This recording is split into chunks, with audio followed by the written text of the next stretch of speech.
This is TWiT. I love this article. There's an article out about iOS 15's sort of tidbits. These are little areas of iOS of the new operating system that you may have missed. And so this shows you some of the fun stuff that's been added to iOS 15 that you might not have picked up on. So let's talk first about AirPrint, which has gotten a redesign. So AirPrint up to this point had been pretty kind of bare bones. For folks who don't know, AirPrint is just Apple's way of connecting with printers that are on your network. It does it in a very clean, nice way that you might not get otherwise. And so it makes it very easy to where some devices are kind of hard to print from. I'll show you. I can tap on the share sheet button. I can scroll down, tap on print, and then up pops my printer that has AirPrint built into it. And before we had some basic presets for your kind of default settings. You had how many copies you wanted to make, and you had range, and you had the toggle for black and white. But that was the extent of it. You didn't have all of these extra features. Now I can choose. Of course, I won't be printing this, but I could make it black and white. I could change the paper size to say that, I've got some envelopes in there, for example, or a postcard in there for whatever size that might be, a 4 by 6 inch piece of paper. I can change the orientation so that it prints how I want to. And then even more, I've got media and quality options. So I can say that I'm printing on photo paper, or I'm printing on plain paper. In this case, I'll just choose auto, and then the quality of the print I can also make an adjustment to. All of this is based on the printer that you have. So some printers are going to have even more functionality than this. If I was at work in the studio, there's a brother printer there that has a whole bunch of features, and I could use AirPrint and set that all up and say, I want to print it exactly like this. I want it to be, front and back. I want it to be this, that, the other. All of that functionality was not there before. It was a little simplistic in nature leading up to this. And I used AirPrint all the time. I just like that it's gotten even more powerful now. Yeah, same. And I'm just going to quickly pop open my iPad because it does look a little different on the iPad to how it used to. So this is one of the recent episodes of iOS Today. And if I go here to print, then the preview is now on the left, and you've got all of it vertically instead of having to scroll through horizontally, which especially on this iPad mini really does, make the most of it. And you can see my paper size is set to A4, double-sided is still there.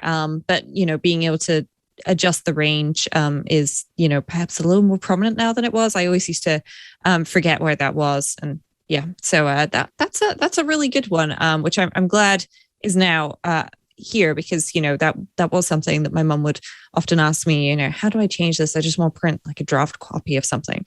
I don't really need a good copy, but she doesn't like getting her Mac out. So now she'll be able to do that, which is great. And this is just one of the many hidden features that I think a lot of people might not have noticed. Because, for me, one, it's not in this list, but I do want to mention it, is on-device Siri. And oh my gosh, is this faster now? Specifically, I have this odd little period where I'm getting out of my car. My phone is still connected to my car via wireless CarPlay until the car is locked, which is when I'm almost at my front door. And that means, that the networking goes a little haywire, and now I can still get it to unlock my front door from my phone if I want to. I usually use my Apple Watch nowadays. I've trained myself there. But if I want to use my phone, it works every time now, instead of going, wait, sorry, I've actually not understood what you were saying because I was connected to too many networks and I don't understand anymore. And it just works now, which is brilliant. So I'm really pleased about that little Easter egg, because it also, means that when I don't have internet, like when I was on holiday, I was using the beta version. It was working even though I didn't have internet at the time. In fact, now's a good time to go ahead and mention the feature that didn't make this list that I think is really cool.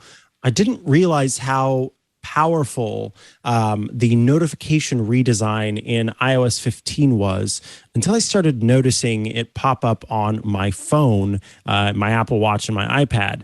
So I've included a link to a little image that was from the page. It just shows you, if we can scroll in, so you'll see at the top, there's a message, and that's normal. You get the message with the person's name, and then to the left is their photo, and it shows you the messages icon in the bottom right corner. But look below that where you see a Slack message, where in the bottom right-hand corner is the Slack icon, and then the photo is behind it. What this means is in your Contacts app, if you have friends who communicate with you on Slack, on an email, in messages, etc., then you can put into your Contacts app all of that information, and then your contacts then your notifications will show you that person and their name no matter where they're messaging you from, as long as that app has enabled the new notifications feature. So an example of this is that my co-host for Clockwise and regular guest on the TWiT network, Dan Morin, he messaged me via email, and it showed his icon that I'm used to seeing whenever he sends me an iMessage. And then later on, we were talking to a group of people in Slack, and that notification popped up. And again, I saw his icon that I'm used to seeing in iMessage. So now it feels like it's universal. No matter where I'm talking to someone, I know immediately who that person is that's talking to me. And it's so chef's kiss. It's just this nice, delightful little feature that improves upon the experience so much. And so I've gone in and started kind of updating all of my contacts so that everybody is kind of within that new feature set. And what's cool too is that Siri will be smart about suggesting those things to you. So my colleague Burke had messaged me the other day on Slack, and then Siri suggested that I add Burke's Slack to his contact card. And so then whenever he emailed me, it showed his face, and whenever he Slacked me, it showed his face. I was able to see that in both places. So very, very good. I really love it. I think it's fantastic. But the other one that we wanted to mention, I guess there are quite a few here, but I didn't know about the Find My updates. Do you want to talk about that? Oh, well, I was actually going to talk about the HomeKit ones, but I do like this because I usually have notifications set up. My dad chose to set these up so that whenever he gets to my place, I get a notification from Find My to say that he's here. But he also texts me to let me know that he's leaving his home, and it's not that long a drive. So I usually pop open my trusty little iPad Mini here and just leave the Find My app open. And it would previously only update, every so often. So it would update when he left his house, maybe update if he got stuck at the traffic lights on the way here, and then it would be, and he's here. And now I can pretty much watch him in real time, which is amazing. And I love this. And this is specifically for friends and family. It won't do this for devices or your accessories that have AirPods on. So for example, if these AirPods Pro were with my dad, then I wouldn't get a live update on them, but I would get a live update on him, which, if I know that the AirPods are with him, then it's theoretically equivalent. But yeah, this is really exciting because Find My is really integrated in everything. If you go into the Messages app and you tap on the person at the top and then you go to Info, if they're sharing their location with you, you'll see their location right there, which can be really useful when you're messaging back and forth with somebody and you realize, and you want to check, and they say, oh yeah, message me when I get home or something about this. And then you can, check back in later and, an hour or so and go, oh yeah, they are home. They're sharing their location with me. So it's okay for me to know this. And I love the fact that Find My really is everywhere now. Yes. And then you also wanted to talk about some Siri improvements and using them with HomeKit. Yeah. So previously, if you wanted to have the lights turn on at, say, 7:30 in the morning, then you had to go into your phone or your iPad or on your Mac and set up a HomeKit automation to turn your lights on, which is a one-time thing, not great, because then you have to set up a reminder to turn it off. And if, like me, you set up a really early wake-up light system so that you can, wake up in the morning when you've got really early thing to do, then you accidentally leave it on, and the next day you get woken up, you will be unsurprisingly not too happy about it. But now you can say, hi, HomePod person, turn on the lights at 6 a.m. And guess what? It'll do it. And it's just a one-time thing. And that is brilliant.